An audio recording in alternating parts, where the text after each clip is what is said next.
Hello and welcome everyone to Archives of Gaming. This is going to be a project of mine where I go back to all the games I played when I was younger and do somewhat of a review of them. So what better game to start off than the Flash game Swag. Now, swag has kind of gotten a bad rap as a word in recent years, but the name of the game is centered around valuable stolen objects. So with that out of the way, let's begin. Now as you can see, the only thing you can change about the person you're playing as, Roy, is his job. Pretty much they're all four of the same thing: crook, lowlife, thief, and looter. The only difference between choosing any of them is the item that you start with to start robbing people. Technically you can actually choose which house to rob, but you'll never really know what's in each house the first time playing. So really it's just a guessing game as to what you're gonna get with each new tool. Now as the game starts, you see our main protagonist Roy stealing a poodle and having a guy trapped in a freezer. Look at me, I'm stealing a poodle. Clearly this is in the middle of some sort of heist, and now we see Roy going back to his older days when he just started his thieving. Give me that!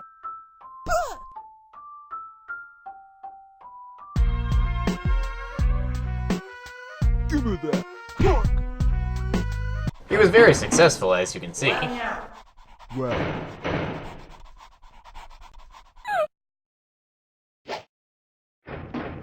Now the game starts, and it's obviously a point-and-click adventure game. And with all point-and-click adventure games, there are puzzles. The first puzzle? Getting the guy in the freezer to give us the key to the house. See, it's locked from the inside, and there's no way to open it without the key. Interesting house design. But the owner says he'll only give us the key if we let him out. And we cannot have that, so we have to make an alternative decision. I guess it's some sort of control device. A control device, huh? Let's see what we can do with that. Oh yeah, this'll work. So we steal a golden watch, and we unlock the front door, and we make the newspaper. And with all that swag in our bag, we go talk to our good buddy, Fat Ed. Fat Ed is the person that buys off all of Roy's stolen merchandise, and of course, gives him very fair deals on them. And it's probably at this point that I should probably mention that this game has kind of a potty mouth. It doesn't have any racial slurs or anything terrible like that, but there is a lot of general swearing going around, so if that stuff kind of turns you off, then you may want to just skip the dialogue here. To summarize what goes on between this deal, Fat Ed is unamused at the poodle and golden watch that Roy brings him, so instead of cash, he gives him a burglar kit, a map, and one tool to start him off with. What tool he gives you is dependent on the job that you choose at the start of the game, and this is the only part in the entire game where your job actually comes into play. The burglar kit is of course a place where you can store all of your burglary items, and the map has 4 marked locations that you can use to rob throughout the game. And right after you get done talking with Fat Ed, you get a dream sequence by Roy, and, well, just look at it.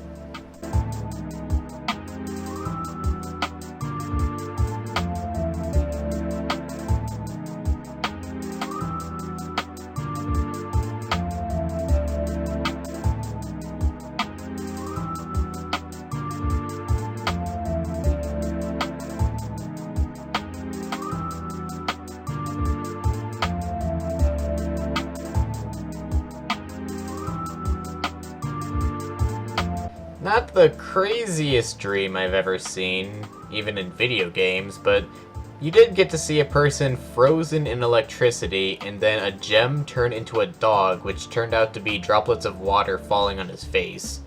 So, we're off to a pretty good start here. Shut up, I know it sucks. Now you can immediately take out the map and rob your first house, but if you want to explore a bit, you can. There's not too much here. In fact, there are only about 3 screens you can go to that aren't the houses themselves. But there is one interesting thing that's worthy of note: the arcade game outside the tool shop. Larry the Looter is actually from The Simpsons, and I would show you it, but I think Fox would get me faster than you can say copyright infringement, so I'll let you look that up for yourself. Now we get to our first house, and we see that he does not want us on his property. Well, let's just ignore him and break in anyway. And so, it begins. Our very first real heist of the game. Alright, so I should probably discuss the fact that most of the time you can't click exactly where you want to go in a room. What you basically have to do is get Roy close enough so that he automatically goes into the other room. Most of the time this is fine, but some of the other times it requires sporadic clicking, and sometimes you just plain don't go in the room that you actually want to be in. Nah, I guess I shouldn't. Yeah, that's probably a good call, Roy. So we make our way down to this room, only to find out that the only door available is locked. So we have to go down into this hallway and... What was that?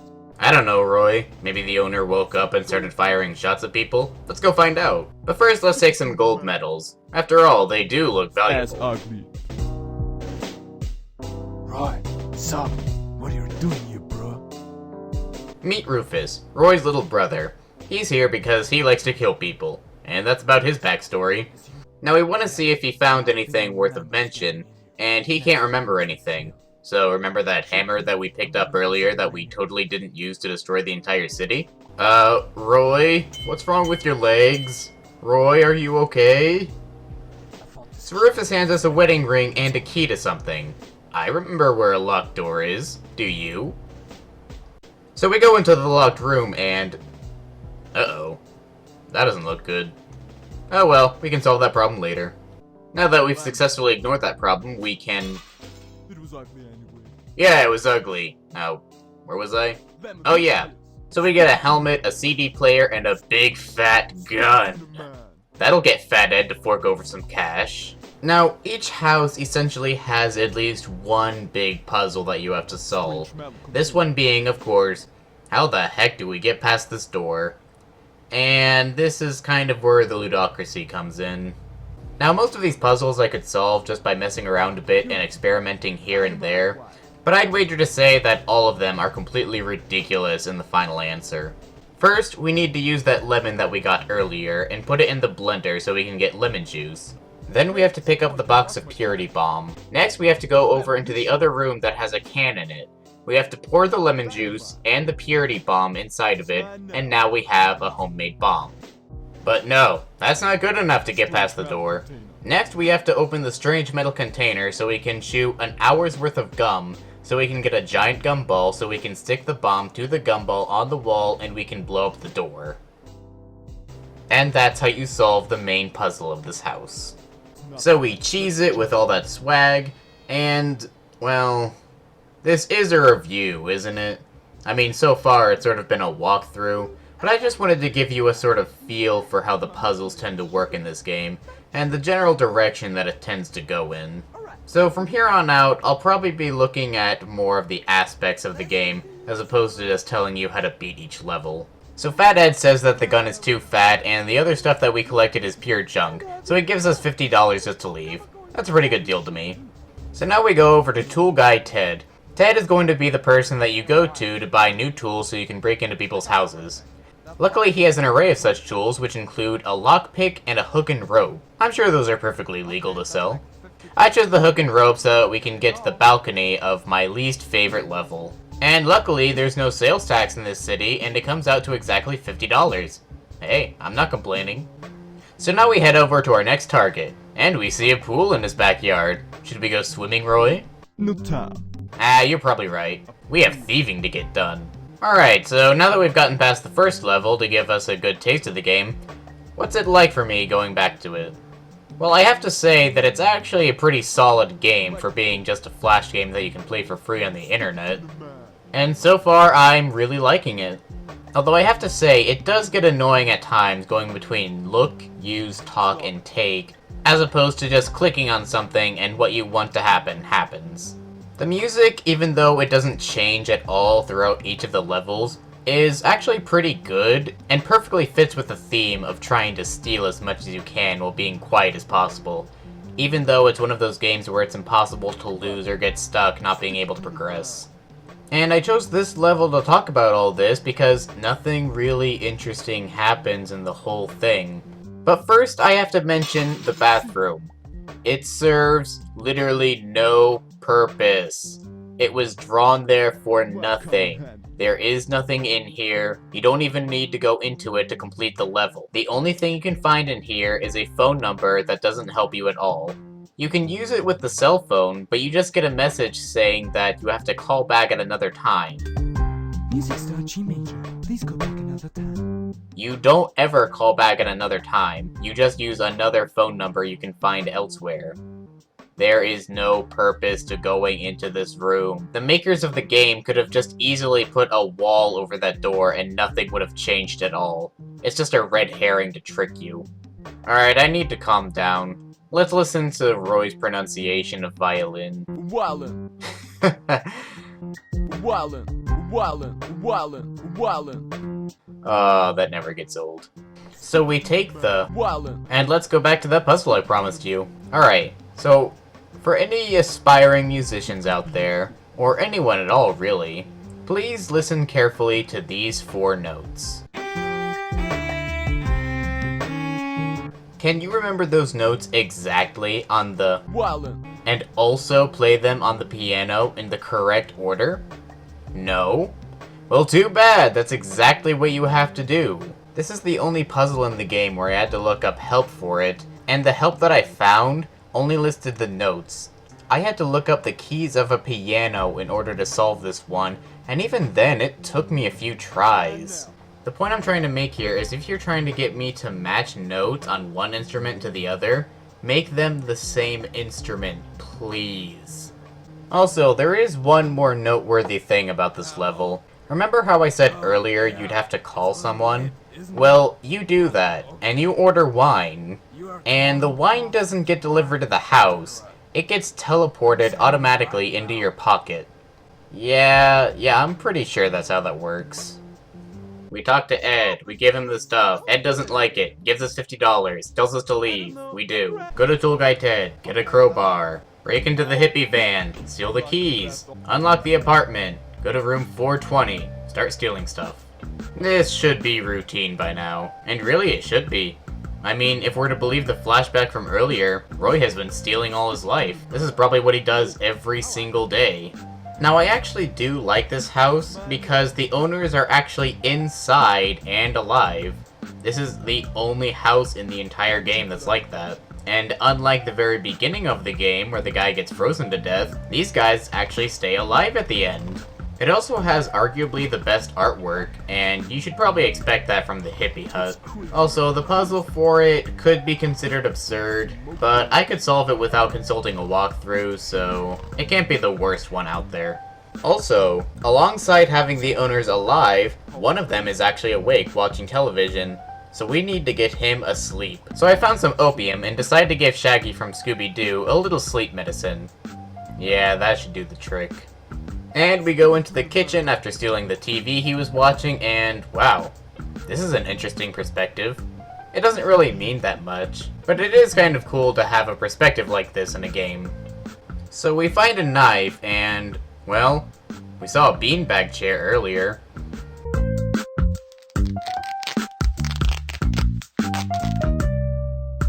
The secret stash. And we find the secret stash. Where else would a hippie put it?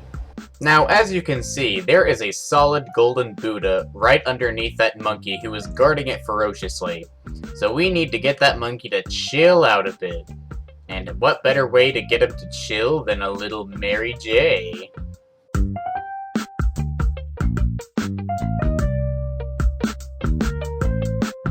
I don't know why Roy couldn't just lift it up himself.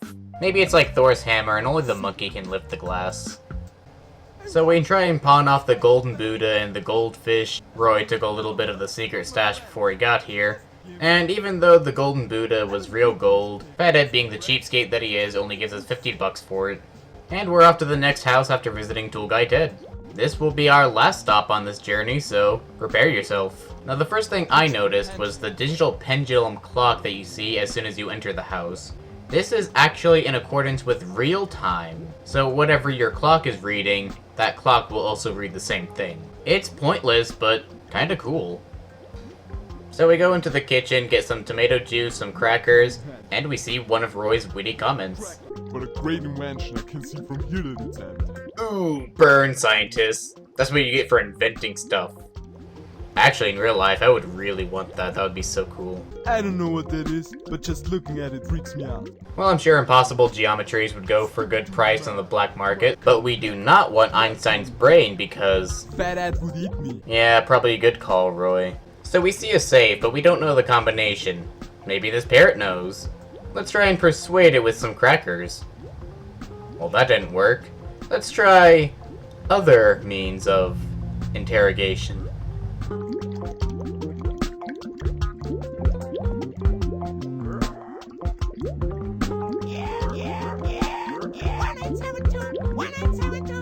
Thank you. Your cooperation has been duly noted. Frank, it's me. Any progress with that virus yet? Call me back and tell me about it. So we find out the person living here has been working on a cure for a virus, more specifically the AIDS virus. We find a journal that tells us that he's almost discovered the cure, but he hasn't quite found the final component. So we go back downstairs, and we try and solve it for ourselves. Well, this will be difficult. Scientists have been trying to solve this for years upon years. It'll take at least a few hours or so. Nah, it's actually really easy. Eureka! Now I want you guys to remember, I have just cured the AIDS virus and stole it. So, I'll be expecting $1 billion in cash from Fat Ed right here, right now. That's why I can't pay you for it. Next! I just cured AIDS. I cured AIDS. Go screw yourself. I could become a scientist right now. I could be a billionaire. I don't have to keep working this crap job for you. That's it. I'm leaving.